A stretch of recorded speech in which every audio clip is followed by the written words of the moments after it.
Hey guys, welcome back to my channel. Ooh, okay. I finally got like a little mount to mount in my car so that I could record, when I have time, aka driving to work, because that's the only time I have time. But anyway guys, welcome back to my channel. I know I've been gone, MIA. Actually, I think I did post a video this year of me traveling to Mexico, and I really wish I would have posted more vlogs because I literally went to Mexico twice. Playa, then Tulum, and where else did I go? I went on a cruise, a Virgin Voyages cruise, which I love so much, but I wasn't consistent with the vlogging, so didn't bother with that. But anyway, enough about that. This is pretty much going to be a quick life update video. So I know a lot of you guys come to watch my nursing vlogs, nursing videos, so this is like a nursing update. And I know that's so here's the thing, guys. I graduated from nursing school. Woo, let's put some confetti. I graduated from my RN program, and I'm scheduled to take my NCLEX very, very soon. So I do want to do like study vlogs, or a study vlog, because my NCLEX is in like 5 days, but we don't need to be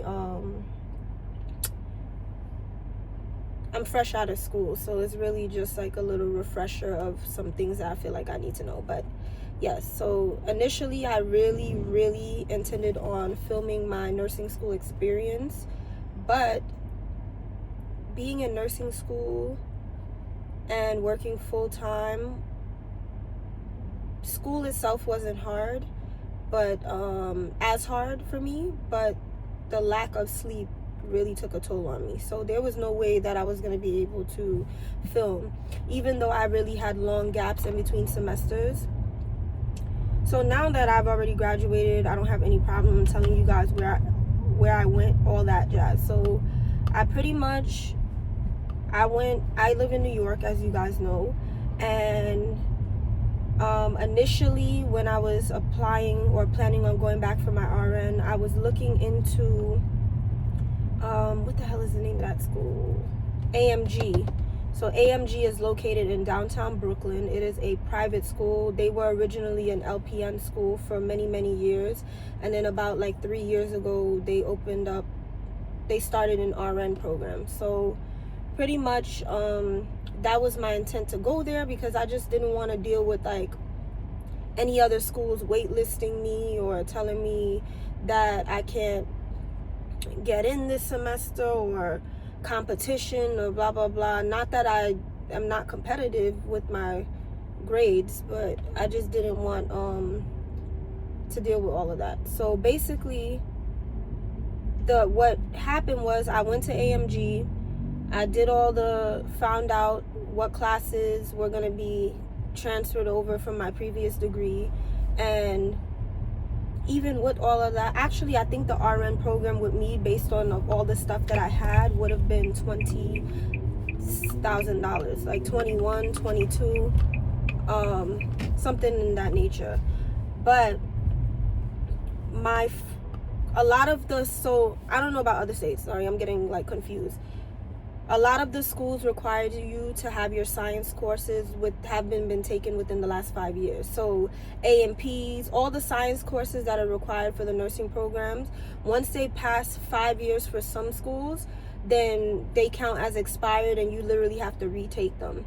Mine was going on 10 years, so from my first degree. So I pretty much had to retake those classes, and to me it didn't make sense to retake them at a private school like AMG, because one AMP class was like $4,000 or something around that. Don't quote me, it was just expensive. So I was like, let me enroll in the community college to retake my AMP 1 and 2, and then I'll go to AMG after, because I'm not paying all that money. So I went and enrolled into the community college, and as I'm doing my AMP and stuff, I'm just like, and by community college, I mean Kingsborough, guys. I went to Kingsborough. So in Kingsborough, they have a RN program. But of course, it's like, super competitive. It's, CUNY, very affordable. So a lot of people don't look towards those types of schools, because they don't want to be told they didn't make it in. They just want to guarantee that they're going to get in. And private schools, even though you still have to, certain schools, AMG, I don't know. AMG, I don't know if they cared about what grades I had previously, in all honesty. They may now, but I don't know how much they care. But Kingsborough, any of those CUNY schools, non-community college, whatever, most schools, when you need to get into the nursing program, they're going to take a good look at your grades. So I went into I went into Kingsborough. Now with Kingsborough, I was just redoing it for AMG, my classes. Kingsborough actually has a 10-year span of science classes. So any science courses are still good as long as they're within 10 years. So my microbiology actually just hit 10 years when I ended up in the program. But anyway, I was doing AMP 1, I did AMP 2, and then I was just like, well, when I'm here, I might as well see if I could get into Kingsborough's nursing program. So they had a special class I had to take, because every school has their own specific class that you have to take in-house to get into their program. And so, oh wait, you know what? Let me drink. So their in-house class is called Science 2500, which is like a class that is chemistry and physics mixed. So I was just like, you know what, let me, do that, see if I could get into Kingsborough's nursing program. Then I took that class, and then during that class, I took the T's. I did pretty, the T's, I don't personally think is a hard exam. I did pretty well on the T's. And lo and behold, I got my email telling me I got accepted into Kingsborough's nursing program. So that was exciting. So I didn't have to go the private route. And then you guys do know I work full time. I don't know if I've ever expressed in a previous video, but my job is a union job. So another reason why I did the prereqs at Kingsborough over is because I was like, why am I going to go to AMG where I don't know how much is going to get covered from my union, when I can just go to Kingsborough, repeat AMP 1 and 2 there, and get a voucher from my union to pay for school. So that's what I did. So, and then fast forward, I ended up getting into Kingsborough's nursing program. So as you guys can imagine, I did not pay for my RN. My union from my full-time job covered all my expenses for me to do my RN program. So I'm very grateful for that. Even though it wasn't easy, I'm very grateful.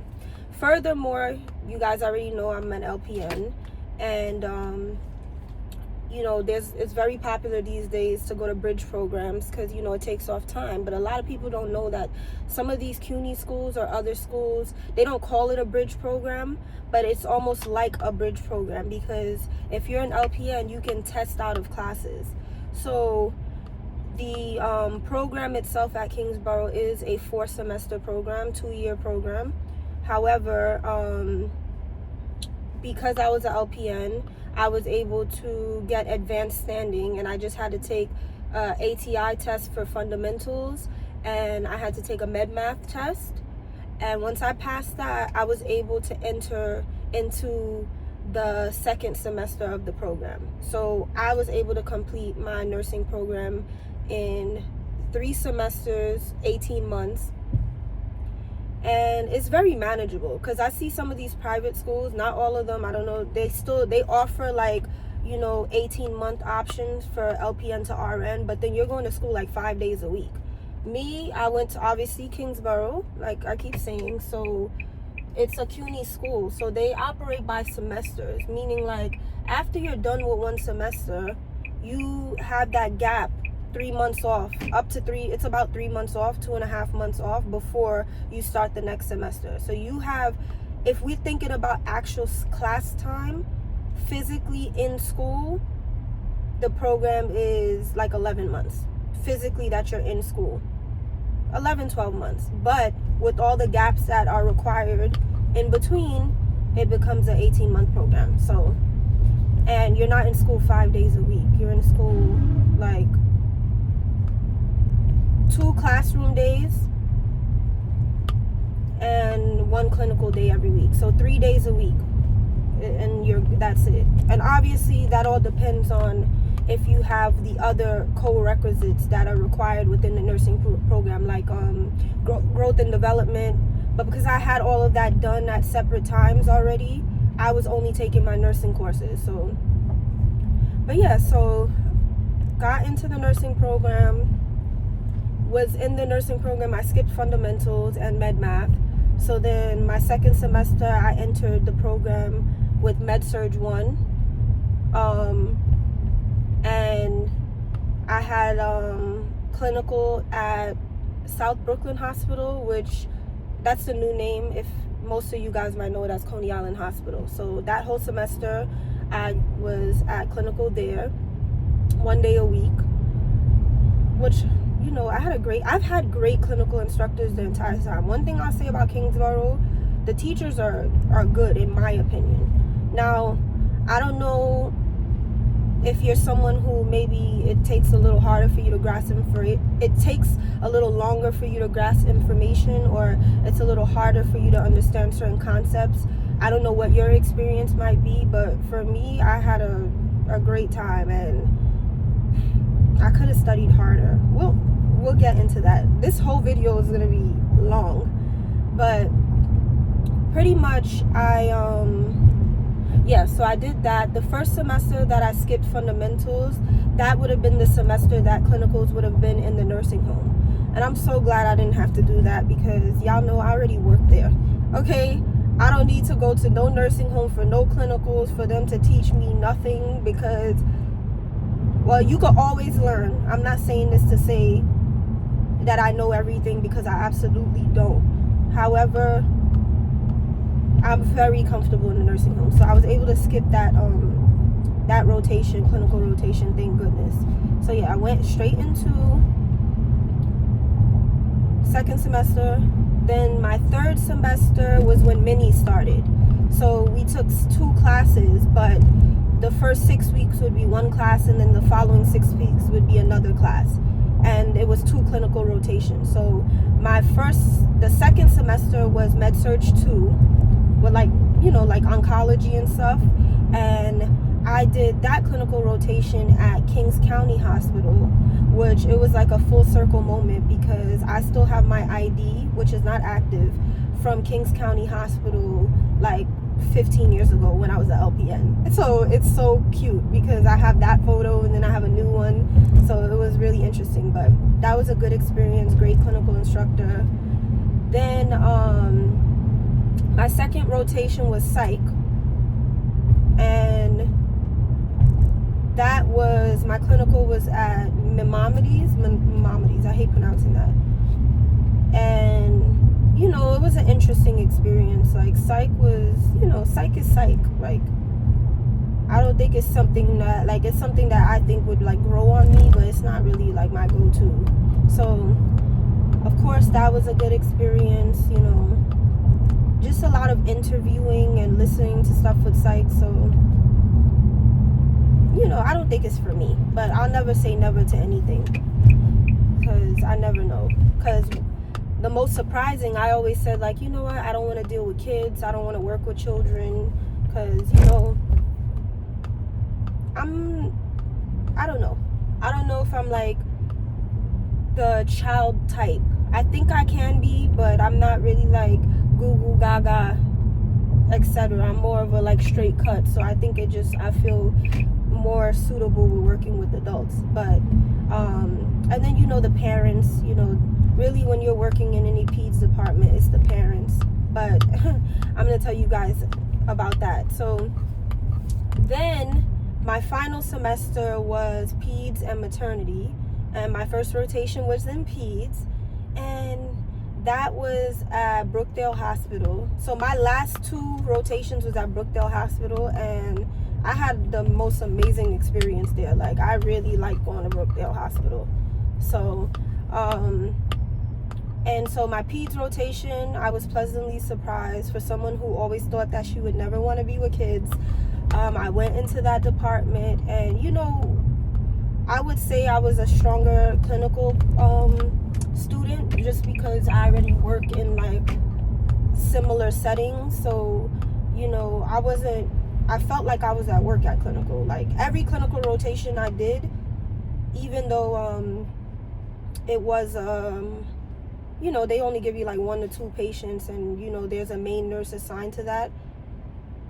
I looked at myself and I said, even if I had the full workload, I'd be able to do this. So I felt very, very prepared for every single clinical rotation. Sorry guys, I'm drinking my water with the chlorophyll. I felt very, very prepared for every clinical rotation. Was not nervous. Felt like I was, well, I didn't even say I felt like I was at work, because it was way easier. At work, you guys know the patient load. It felt like nothing to be at clinical for me. So, but peds was great. Like, I had a great experience in peds. Like, I was really like, you know what, I could do this. You know, I didn't get to do the rotation. I went into the PICU, had a great experience in the PICU. I gave up my slot for the ICU, neonatal ICU, because you know, I've been there before in my LPN school, even though that was like 15 years ago. I remember clearly all my clinical rotations. So the amount of students that they had, well, the clinical groups are very small. It's only like 5 or 6 students, but based on the different rotation times that they had, one student wasn't able to go to that one. And it's not like it was a requirement or anything. It was just something that the teachers like to do, just to give you that extra experience. But so I gave up my slot to some of the other students, because I was like, I was okay, I'll be all right. But yeah, great experience. And then I went to, my last rotation was maternity, also at Brookdale. We were in labor and delivery, we were in mother baby. Had the greatest experience in mother baby, you know, doing the newborn assessment. It was great. I'm assessment out for adults. Like, I'm assessed out. And those of you who know, when you're working in the nursing home as a LPN, you know, you are assessing. They just don't call it that, but you're still assessing the patient. It's not the initial assessment, but I've done initial assessments with my RN counterpart so many times that, like, I'm assessed out, okay? So that was a great experience. And then labor and delivery, like, I just remember when I was in my LPN program, I saw so many births. I must have saw like 3 vaginal births, 3 C-sections, just a bunch. This rotation for my RN, I was only able to see 1 birth. They just wasn't giving birth on Fridays. That's when I was at the hospital. They just wasn't, but you know, it was great. I cried like a baby. Great experience. And then I graduated. Like, that's all that I could say. I graduated. Obviously, least favorite subjects in nursing school, med-surg 1, because it's all generalized stuff. Onco, I'm more of like the specialty stuff. Like, I really enjoyed peds, psych, and maternity. Like, it was very interesting, those classes. But yeah, so here we are. Like, I graduated June 18th, I believe. Pinning was June 17th. Your graduation was June 18th. I got my authorization to test on July 10th. And to be honest, I just been slacking to schedule the date. So I just did it. I scheduled the date. I'm scheduled to take my NCLEX on August 8th. Today is July 30th. And so, yeah, that's the update, y'all. That's the update. We are an RN. If you guys have any more questions, because I feel like I was all over the place, maybe I didn't explain things to, you know, how in depth you guys wanted me to explain. If you guys have any more questions about any of this stuff, the RN program, the bridge, how were the classes, how was the clinical rotations, how were the teachers at Kingsborough, etc., like, just drop them in the comments. So now I'm over here heading to work as an LPN still. I'm already enrolled in my BSN classes, so that's the next thing. I'm scheduled to go back to school the end of August for my bachelor's. I'm staying with CUNY just because, you know, I know a lot of people love Capella, and it's very, very popular, but I don't know, I just like CUNY. It's reliable, and I know, not that Capella isn't, I just know my future plans, like what I plan on doing, whether that's NP route or, you know, another route. I don't want to talk about it, you know, when it happens, if it happens. But, you know, I just feel like my credits will transfer much easier. I shouldn't have any issues. Plus, I don't know, Capella would probably be covered from my union. You know, they have the flex path and stuff like that. But, again, we're still sticking with our union, so everything's going to be paid for. So we're coming out of this ADN debt-free, BSN is about to be debt-free, MSN / and or NP should be debt-free also. Like, that's how we're doing it, okay? So when you guys are out chasing the bag as an LPN, like chasing the money, like, I get it, you know, but if you have a bigger plan, sometimes it's okay to take that staff job and just let them pay for school. Like, to me, it's worth it. Let them pay for school. Plus, you know, you got your good insurance, all of that stuff. So, to me, that's why, you know, I stayed staff, and my little per diem gig was agency, you know, $45 an hour. And I was okay with that. I guess that's the end of this update. I can't believe I started and finished the video in the car, and I'm still driving to work.